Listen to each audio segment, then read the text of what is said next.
There are docks in Salford.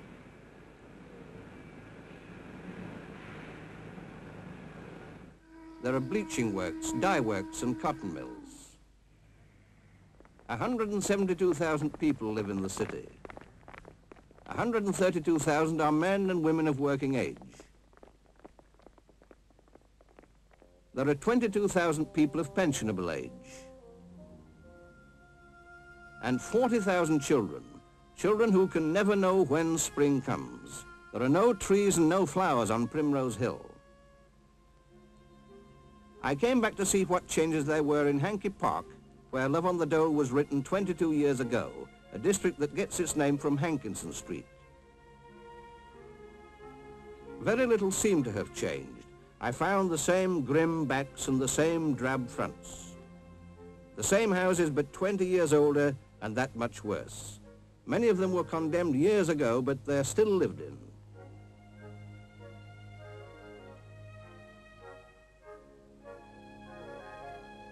The housewives still keep up the old tradition of brownstoning the front steps. And you can still buy a hot-cooked meal at the shop around the corner. There are still interiors like this. All the same, there is evidence of more money to spend and more things to spend it on. But you can't wash away grime with money. Grime that rises from 1,000 chimneys and falls on Salford, 1,000 tons of it every year. What happens to people's health in these surroundings? Before the health service, this was an area of the sixpenny doctor. You paid 6pence a week to go on a doctor's list. Now everyone is on a doctor's list. What has this change meant? Right, there we are. There's your prescription. Now mind what you're doing, won't you? Yes, thank you, Doctor. And I'll see you again. I asked a doctor who is carrying on the practice his father had before him. That chap's not too bad for 77. The reason being that he gets regular injections for pernicious anemia, which is quite a serious disease if it isn't properly treated.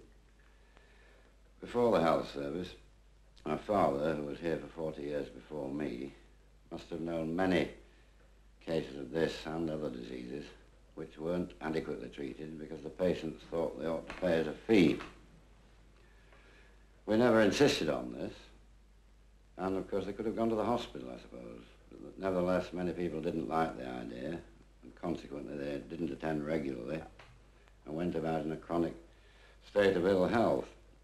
Now, I think this removal of any financial barrier between the patient and the doctor is undoubtedly the biggest single virtue of the National Health Service. There are snags, of course, to this service.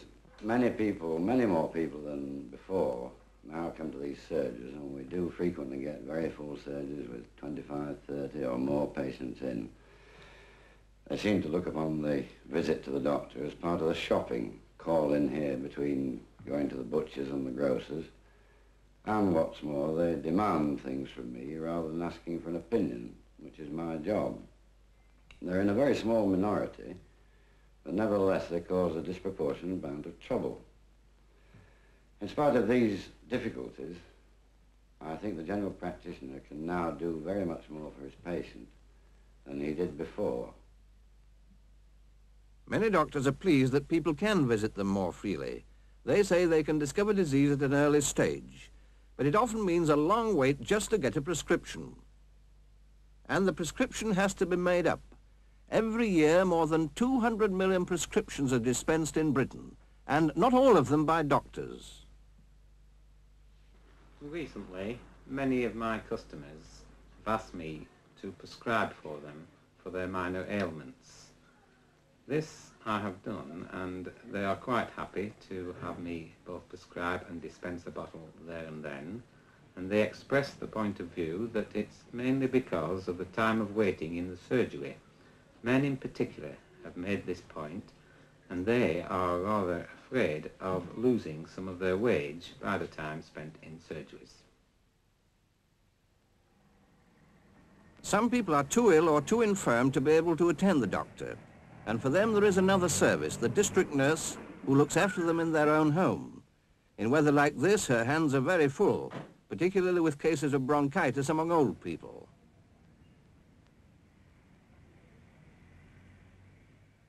Here in Salford, smoke and fog are a real danger to health. Recent medical research suggests that the smoky atmosphere of our cities may be one cause of lung cancer. Last year, 100 people died from lung cancer in Salford. Mr. Kennedy is being treated for bronchitis made acute by a recent heavy fog. This sort of atmosphere doesn't help the tubercular patient either, and the number of people who get TB is decreasing too slowly. With modern hospital treatment, they can be cured. But in the country as a whole, there is a shortage of beds for hospital treatment, partly because we have not enough hospitals, but also because many of those we have are inadequate.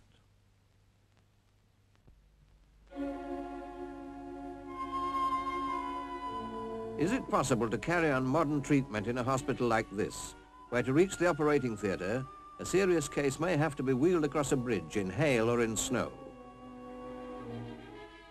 Cramped for space in the sterilizing room. Preparing meals in old-fashioned kitchens. All this is making the work of the hospital staff more difficult. No wonder that wards have to be closed because of a shortage of nurses. Let us hear the matron of a large hospital. We have a large number of nurses in this hospital. I have 300, but I am about 60 short at the present moment.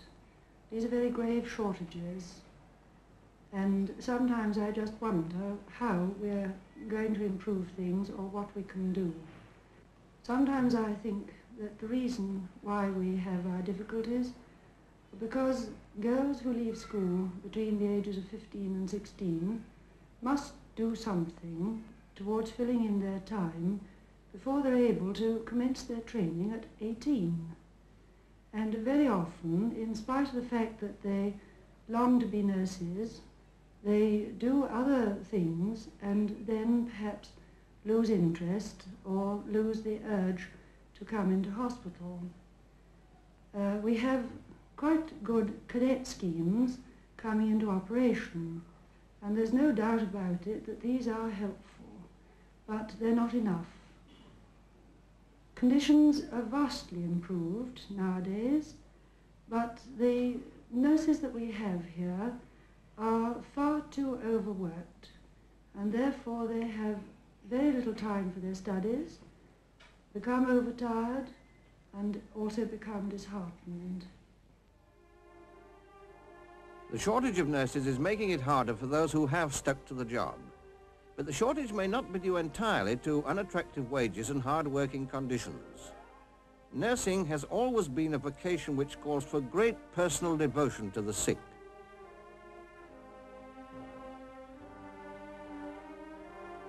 Is there a danger that the sense of vocation may be watered down by a system under which the sick person could become a number on a register, one of the queue? Take outpatients, for example.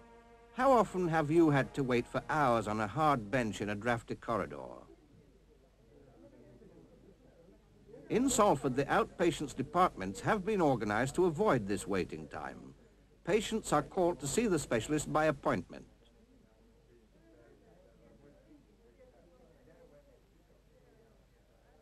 Is this a good solution?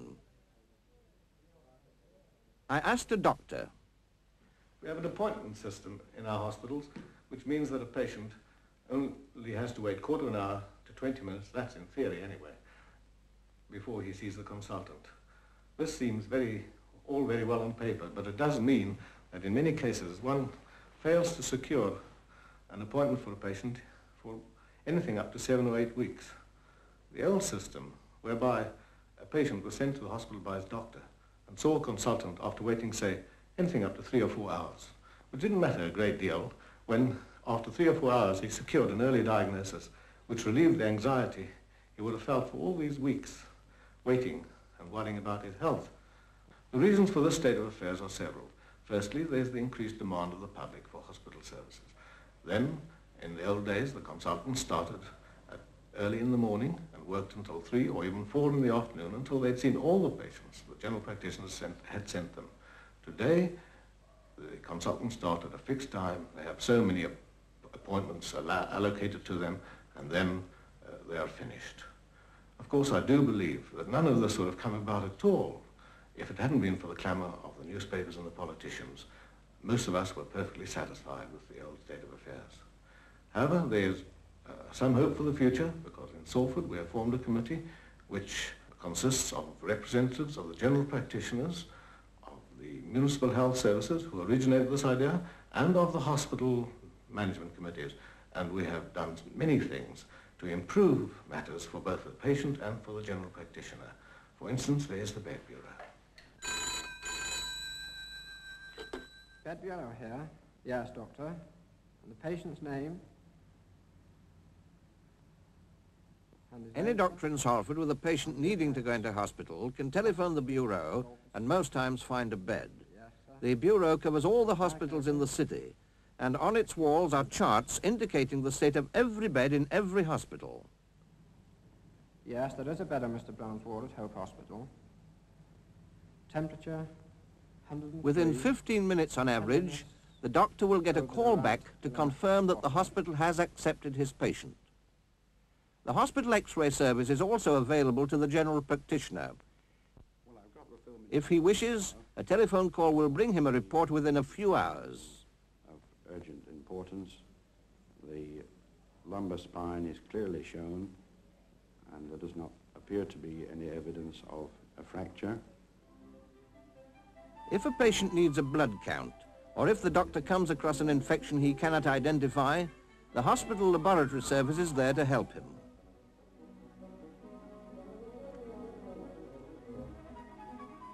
These services are at the elbow of every doctor in the city through the cooperation of the 3 branches of the National Health Service: family doctors, hospitals, and the Public Health Service.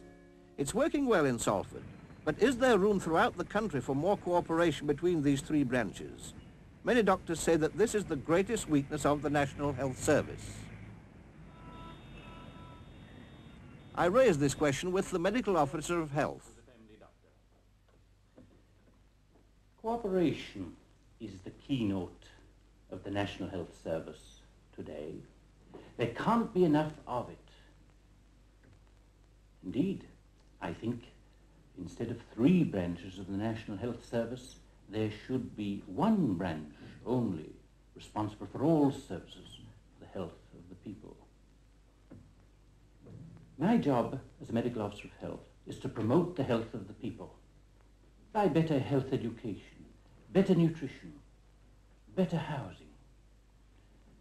And secondly, to prevent preventable disease by removal or lessening the environmental evils of bad housing and bad food, and also to prevent disease by developing the immunizations and vaccinations and protections against disease.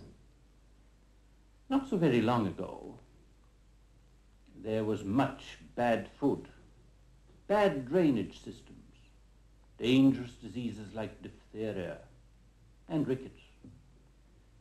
There's been grand progress lately, but new problems loom ahead. The problem, for example, of cleaning the air, the problem of building up the physical health and the mental health of the people. Yes, there's no more important job than that of preventive medicine, and it's got to have a great deal bigger place, not merely in our national and in our local budgets, but also in our minds and the way we look at things. The local health services are in the main concerned with preventive medicine. They start before a child is born in the antenatal clinic, where medical examination and health teaching run side by side, helping to prepare the mother for when her baby comes.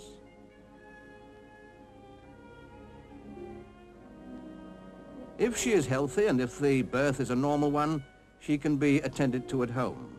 I suppose most of us drew our first breath in the capable hands of a midwife. If the birth is likely to be abnormal, it should take place in hospital. But otherwise, the general medical view is that this natural function is best carried out in the familiar surroundings of the home. After all, babies were born before hospitals existed.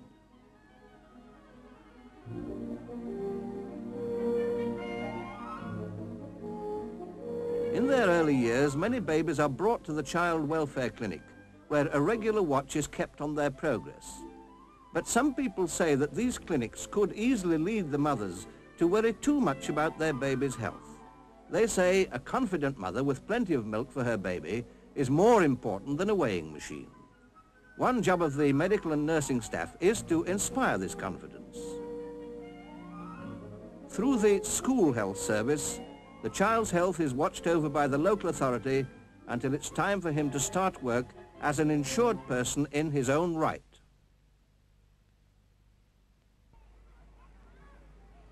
The local authority's interest in the health of the family lasts for a lifetime.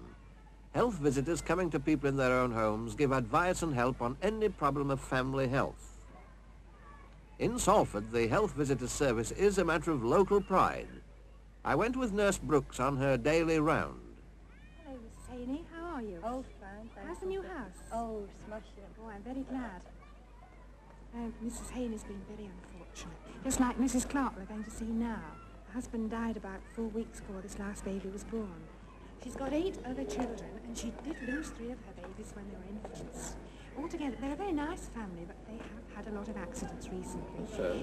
In fact, this last baby was planned for a home delivery, but at the last minute, Mrs. Clark had to go to hospital for an emergency operation. The whole family had to be looked after by her eldest daughter, who's only 17. I'll just see if she's in. Right. There's one little boy of 2. He's had to go to the day nursery. Hello, Miss Rose. Come just as I want you. Hello, Mrs. Clark. I've got Mr. Reed with me. May we come and see pleased you? to meet you. How do Yes, you do, come Mrs. in. Clark? Thank you.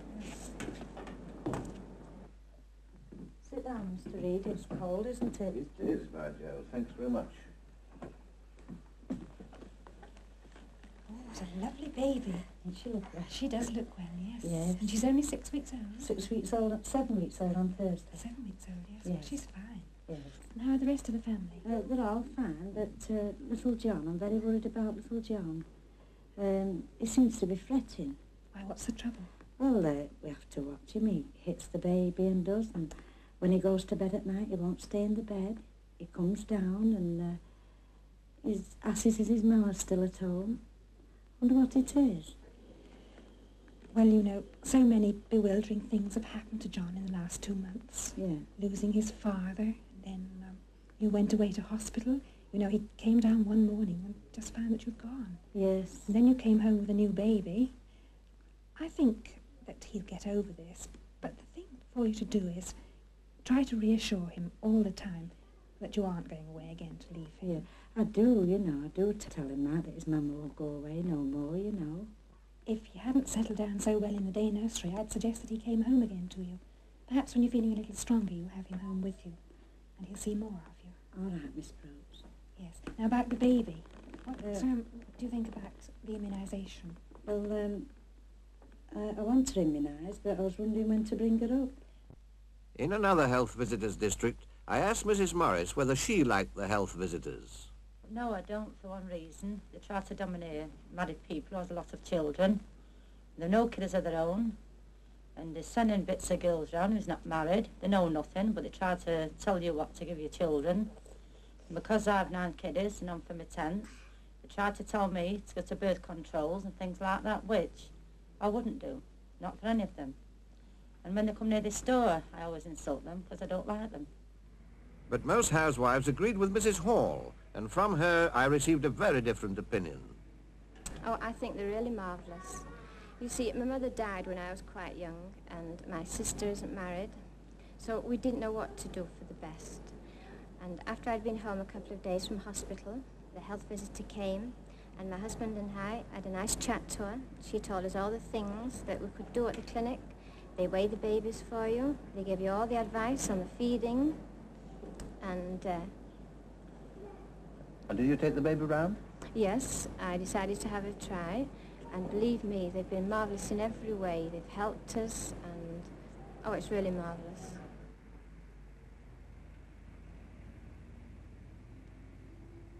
Every mother is on some doctor's list. What does the doctor think of the local health services? I asked a general practitioner. These services absorb a great many trained nurses, and these trained nurses are very seldom looking after ill people. Because of the very nature of these services, it is only well people who attend most of these clinics. Now, we know very well that all our large hospitals are understaffed, seriously understaffed. Many hospitals have to close wards because of shortage of trained nurses. It's in these hospitals that the trained nurses are required, and one can't help but ask the question, is the Minister of Health correct in not making better use of the limited trained nurses of the country? Perhaps 4.5 years training in a hospital is too long, but as to the health visitor's valuable contribution to hospitals, there can be no doubt. I spoke with a specialist who was just finishing his round of the ward. Thank you, Mrs. Thomas. Perhaps you could arrange for a home visit to be done, could you? Yes, tomorrow. All right. That'll be fine. Yes, thank you. Mrs. Thomas is a health visitor and brings to me and to the hospital reports collected by her colleagues about the children's home background. A hospital doctor has a great difficulty in appreciating the background of his patients because he is not able to see them except detached from their friends and relatives and from the problems that exist at home.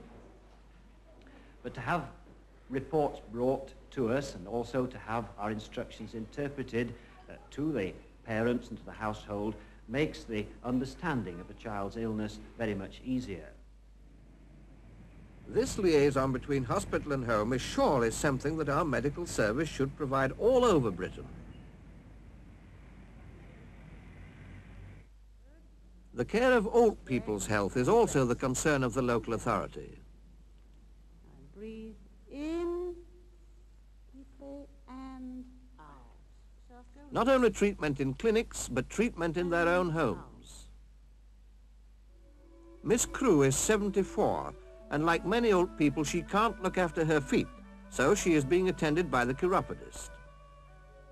Mrs. Finn is being attended to by someone from the Old People's Personal Hygiene Service, another service which is very necessary for old people who cannot look after themselves.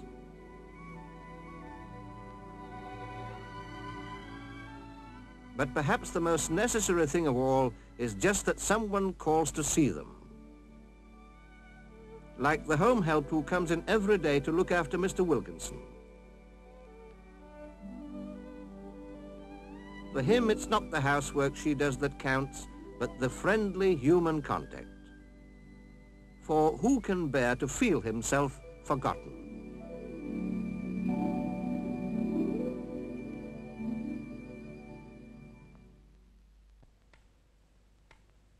We can't all be useful to the end of our days. And when our work is done, it's hard to sit and wait, knowing that we are out of sight and out of mind.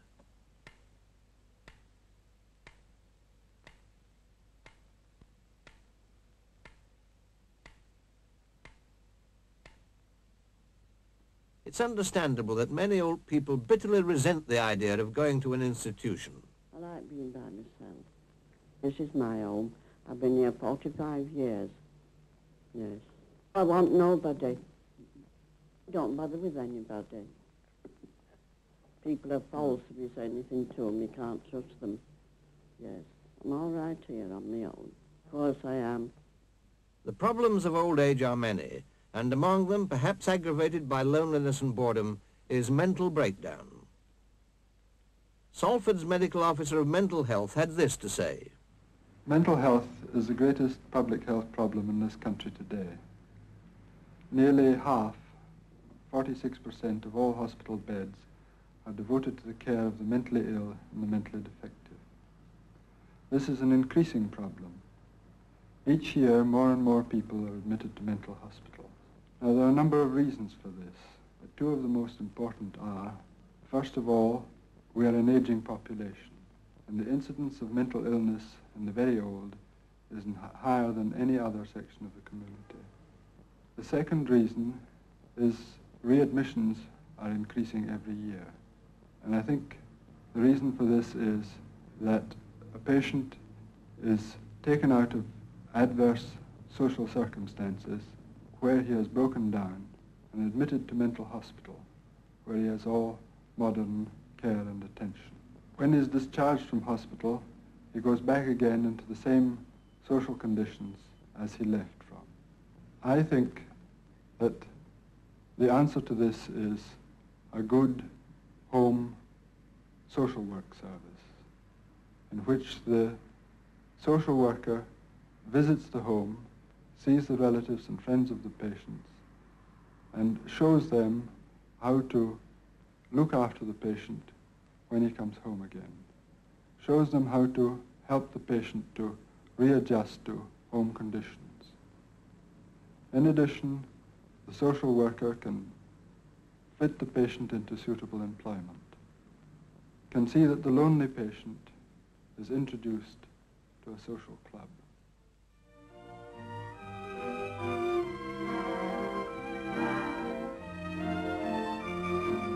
Who are these people? They look normal enough, and so they are. People like you and I. 4 quite normal people can have a temporary breakdown. Here they are, dancing with people who are perfectly well. A woman, aged 40, frightened to leave her home through abnormal fears, would not travel on public transport, unable to concentrate on household duties, attended club for social contact and is improving slowly. A man, aged 35, referred by doctor for admission to hospital on mental grounds, had strong ideas of persecution with a feeling of guilt. Seen by psychiatrist and encouraged to attend social club, he joined in all activities and shows much improvement.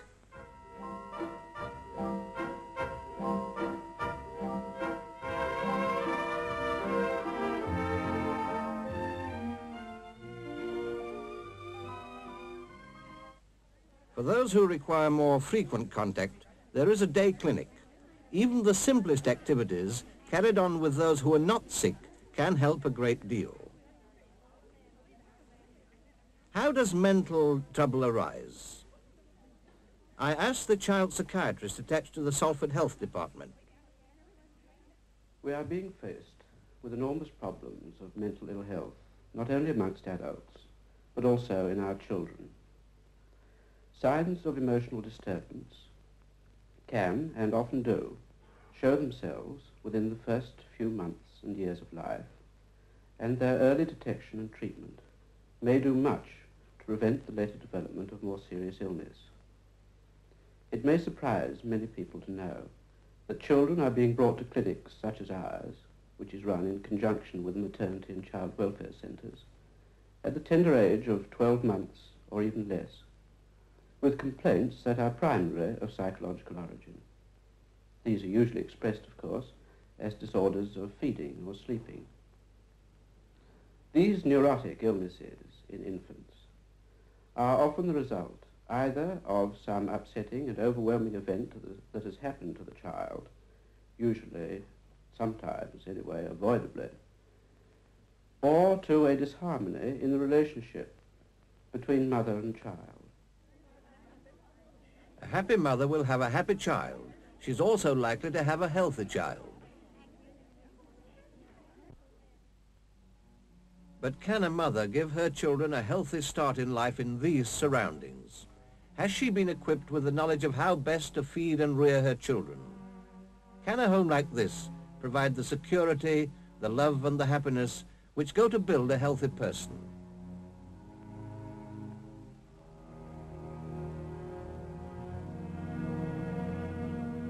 No one would deny that bad housing, poverty and overcrowding are evils that contribute to ill health.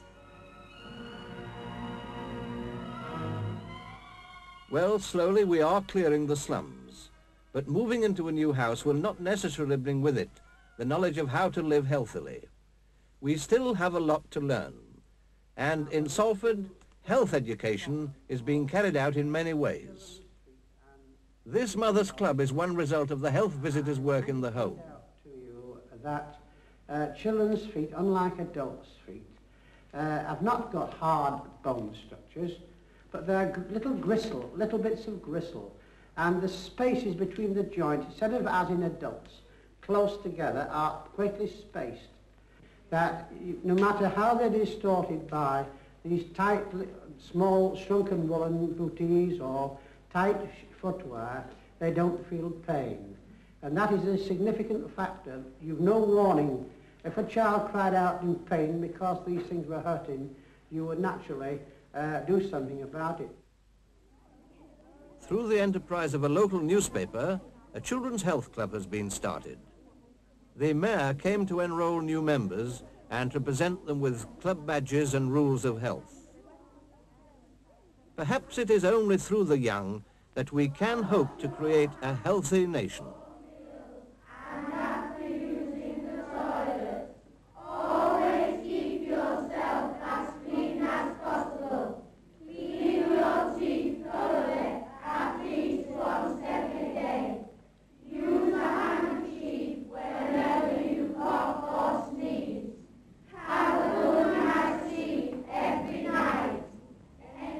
This was a pleasant ending to my investigation in Salford.